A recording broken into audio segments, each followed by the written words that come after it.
ORS Race Series everything. The director of all that is cool at ORS. We're going to take a look back at 2023 and see what we have to look forward to in 2024. Good morning and welcome. Good morning. Thanks for having me. Happy New Year, guys. Happy New Year. I know, it's crazy to think we're already 2024.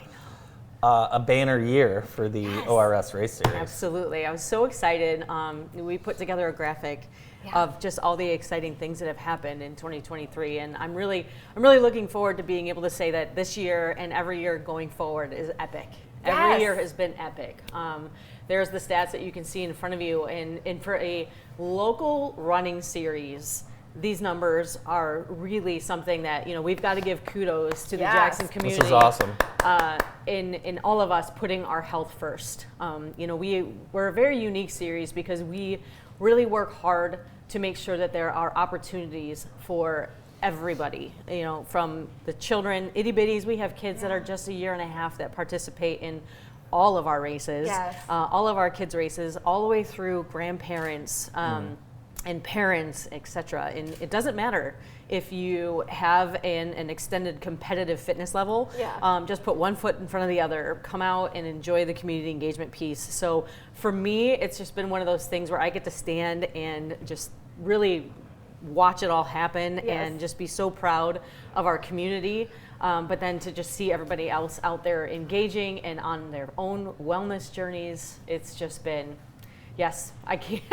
Clearly, there's a lot to say for the things that we've accomplished this year. I love looking at this because the last race, looked a lot different. But I love seeing the sunshine and the excitement and the spirits. But even when it was cold, people still showed up and showed out and had a wonderful time. The cold ones are fun. Yes, it's cold. And it's not like the June, July races, but there is something to be said about getting out there in the cold and just jogging and having some fun. Now that's an epic picture right there. Oh, I love everyone in that picture. Yeah, that's our Jackson Young Professionals group. Yes, that's fantastic. That's one of the things too. Jennifer, we've been in this group, this Jackson Young Professionals networking group, and the amount of people just in that group that have joined our races this year and did that because of the camaraderie with that networking group, but then also the community engagement. It's been so fun. I'd like your stats. I brought some stats. Ooh, good. I love it. Let's take a look at it. Let's do it. So ORS is the sponsor of our ORS photo galleries and have been for quite some time, and looking forward to continue that.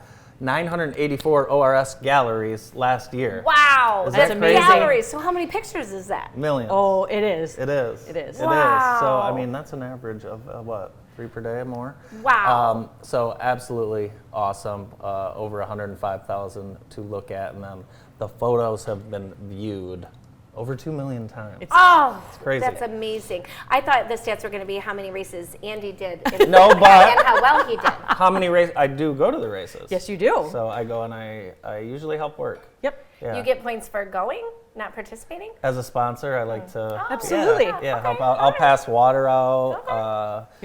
Whatever. Interview people. Hang out at the tent with me. Yeah. I mean, I think I earn points for going too. So I think yes, for sure. Well, you're the facilitator. It doesn't happen without But if you come and you hang out, Yes. I think you help facilitate. It's a fun hangout. It Okay. is. Yeah, it really is. It is. You've got the Groundhog Gallop coming up, and that's going to kick off this year. Yes. So our Groundhog Gallop is traditionally that first Friday or Saturday in February.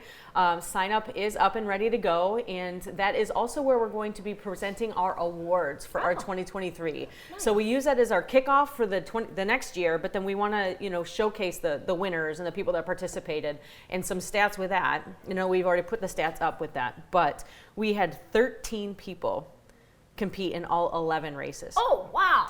13. The previous year, there were 7.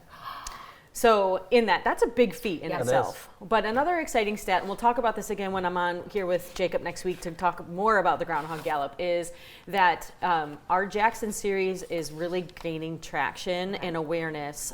So Nick Stanko, who is the owner of the Ann Arbor Running Company, runs his own series out of the it's really statewide, and it's called the Michigan Runner Race Series. Okay. He reached out because he had some holes in his calendar for 2024, and he said, Melissa, I know how hard you guys work. work. All of your races are top notch. I would really love to include a race this year. And from the standpoint of where it worked, the Groundhog Gallop is the one that is now being adopted into the Ann Arbor Running Series, or I'm sorry, the Michigan Runner Race Series for 2024. So that also casts the net out even further for us as far as awareness with that. So I can't wait to see what that does with the numbers. I know. Well, you know, in that I think it's just a fun race too. But yes, like you said, that I think that, you know, that's going to bring a whole new light of people coming to our community that want to participate and see how much fun our races are and how it is so much community based. So you've got some great sponsors that help you bring this race series. Yeah, I mean, and that's just another thing that goes hands down. We would not be where we are if we did not have the support of the local communities. JTV, you guys are a huge one for us. M&K Jetting, you know, Orthopedic Rehab Specialist. I can't leave out the company that we work for that puts these on. But without the support of these entities, we would not be able to elevate the participant experience and continue to bring these events and make them worthwhile for everybody that comes out. So we're just so excited, and we really feel grateful for those partnerships. I like the prizes that you've come up with, and you've really made sure that these are like top-notch prizes. Well, you have to. I mean, people are coming out and they're putting their best foot forward, and they're making. I mean, 13 people participated in all 11 races. For one, that's not cheap. Right. And you know, that's an investment in themselves. Yep. But then that's also a goal that people set for themselves. So you have to reward people for the efforts that they're putting forward, and you know, you want to make it something that they want to earn. What do you think of those big old Hoka walking running shoes that everyone's wearing? Well, I think whatever works best for you is perfect. You know, there's so many different opportunities out there, or options, and Ann Arbor Running Company is a place that you can go and get fitted for those to see what works best for you. I'm a Saucony girl. Yeah. In it myself. Saucony. That's what I run in. Old school. Okay. Those are my shoes. All right, good to know. Do they carry those at the Ann Arbor Running Company? Oh, they carry everything there. Nice. Yeah. Okay. Yeah. Yep. Very cool. We'll have to get you a pair of Sauconys. Or Heated Hokas. Paris, Or the Ons, or Saucony. New Balance, or Mizunos, or Asics. There's so many different. There's plenty to choose from. But I am still a diehard Nike Air Pegasus. Yeah? Oh yeah, For running? 100%. Yep. The classic running shoe. We think that Andy would actually be the Jordan brand. Yeah, you can't run in Jordans. You can't run in Jordans. So. But you can dunk. Well, yeah, but do you have a ORS dunk series we can do? We can work on that. That would be a lot of totally. fun. Yep. I'm excited for this year. I am too. Thanks for being with us today. Thanks for having me. Melissa. Melissa Burgett from the ORS Race Series. More of the show after this quick break.